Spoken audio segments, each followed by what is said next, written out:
যারা একদম just begin করতে চাচ্ছেন যে গিটার কিনবেন, গিটার শিখবেন, তাদের জন্য Indian signature topaz 265 loud series.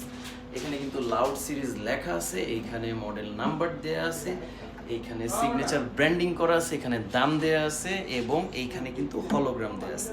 আচ্ছা, এইটা কিন্তু ডিফারেন্ট কালারের সিগনেচারের, সচরাচর কিন্তু এই কালারটা পাওয়া যায় না। অনেকে এটার রেগুলার ব্ল্যাকটা দেখে থাকবেন, অনেকে ব্ল্যাক ছাড়াও অন্য কালার খোঁজে, তাদের জন্য কিন্তু ইন্ডিয়ান সিগনেচার টোপাস 265 এই গিটারটি মিউজিক পয়েন্টে পাওয়া যাচ্ছে। আমাদের শপে চলে আসতে পারেন, মিরপুর 10 নম্বর শাহালি প্লাজা, লিফটের 13-14 তলা, 1402 হচ্ছে আমাদের শপ। এবং উত্তরা চলে যেতে পারেন, উত্তরা রাজলক্ষ্মী বেলি কমপ্লেক্স লিফটের 2-3 তলাতে আমরা কিন্তু প্রত্যেকটা গিটারের সাথে 2 বছরের সার্ভিস ওয়ারেন্টি দিয়ে থাকি এবং 3টা গিফট পেয়ে যাবেন, ব্যাক, পিক, স্ট্রিং। সো অনলাইন অর্ডার করতে স্ক্রিনে দেওয়া নম্বরে যোগাযোগ করুন। সবাইকে ধন্যবাদ।